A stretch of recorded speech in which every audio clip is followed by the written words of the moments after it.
The monkey sits alone on a giant rock. Even while facing hundreds of thousands of heavenly soldiers, he shows no fear at all. With a single punch, he defeats gods much larger than himself. Even Nijia is only a minor soldier here. He fights every god in heaven and no one can defeat him, until the strongest god in the heavens appears, seals away his powers and locks him inside a cave. As time passed, his story gradually became a legend among the people. 500 years later, one day a child touched his hand. In the very next second, the giant stone instantly cracked apart. A monkey crawled out from the ruins, but by now, the entire region had long been occupied by monsters, and his hands were still bound by chains. At first, he intended to attack the child immediately, but after seeing the child's innocent expression, he ultimately chose to leave instead. He traveled through the forest, finally enjoying the feeling of freedom once again after so long. But when he tried to fly, he realized that his powers had been sealed away. The next second, he slammed heavily into the ground. There was a bracelet locked around his wrist. It was probably this very thing that had sealed away his magic powers. No matter what methods he tried, he could never destroy it. When the child learned that he was the legendary Monkey King, the great sage equal to heaven, he immediately became excited and followed after him. Along the way, the child kept non-stop asking about his past experiences. The monkey quickly became extremely annoyed.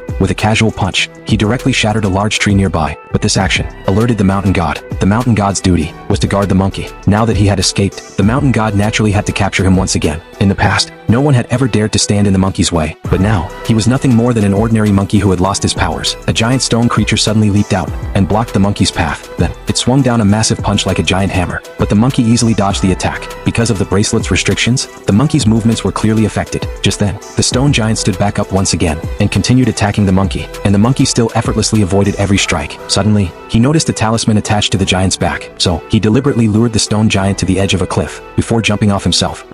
The monkey originally intended to land on the giant's back and tear off the talisman in one motion, but instead, he landed directly on the giant's fist. The stone giant immediately used the momentum to push him toward the edge of the cliff. The monkey struggled with all his strength to resist, and at that moment, the child also noticed the talisman. The child quickly climbed onto the stone giant, trying to rip the talisman off, but in the very next second, the monkey suddenly shoved the stone giant straight off the cliff. However, the child was still on the giant at that moment. In the end, the child successfully tore off the talisman. Not long afterward, the entire stone giant completely collapsed as well.